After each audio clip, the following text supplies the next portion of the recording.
Hey everyone, today I'm going to show you appointment processing in FunnelFLARE. To get there, we're going to go through automation, lead processing, and there we can see appointment processing. Now when you first get here, this is going to look kind of complicated. There's lots of different steps, but I'm going to take you through step by step so you can see what's involved in appointment processing. Our first step is to check whether they have scheduled an appointment. Next, we're going to see whether the calendar owner has GoToMeeting or not. And you're going to see this question or this decision several times through this workflow. If you do have GoToMeeting, we're going to follow this line down at the bottom. And if you don't have GoToMeeting, we're going to follow these emails up top. The first email we'll send is to the client, and this will include the necessary information for their appointment. It'll also include some links to add the calendar item to their Outlook or Google Calendar.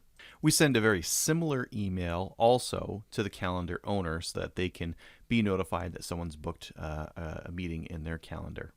Next, we're going to check if the meeting is more than 1 day away or not. If it's not more than 1 day, we're going to go down a little bit of a simpler route because it's coming up very soon.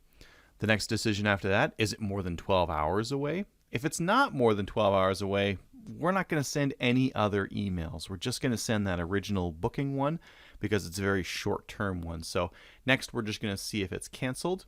And if it's not canceled, nothing will happen. This is where the story ends. If it was canceled, we'll email the owner about cancellation. You'll see this is the endpoint for a lot of these. In a perfect world, no one ever cancels and they all just stop at the check whether they're canceled or not. Now, if the meeting is more than 12 hours away, we're going to wait, and we're actually going to send them a 1 hour reminder. So we're going to go down this step here. We're going to wait for an hour before the meeting, and then we're going to see, first we're going to check if the meeting is canceled. Maybe they canceled it in between. If they haven't, then we're going to send them a reminder. We'll check if they have GoToMeeting. If they don't have GoToMeeting, we'll send them a reminder. And if they do have GoToMeeting, we'll send them a reminder with GoToMeeting. Then we just wait and see if it was canceled or not. And again, in a perfect world, this is where things end. Now, if they booked more in advance, like a day or more in advance, we're just going to wait until we're 1 day away. Then we're going to, again, check if it's been canceled. And if it hasn't been canceled, we're going to send them an email. And this is going to be their 1 day reminder.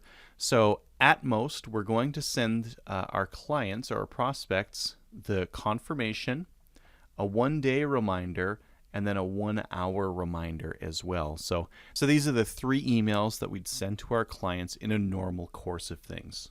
Now, if at any point the meeting is canceled between some of these different emails here or afterwards, we're going to email the calendar owner and just let them know that the appointment's been canceled and they can take action or not, depending on what they need to do. So as you can see, there are a lot of steps in this workflow, but it's not actually that complicated. It looks complicated, but again, half these decisions are just checking whether the user has GoToMeeting or not, and then we're just sending them reminders appropriately. If they booked well in advance, we send them a 1 day reminder.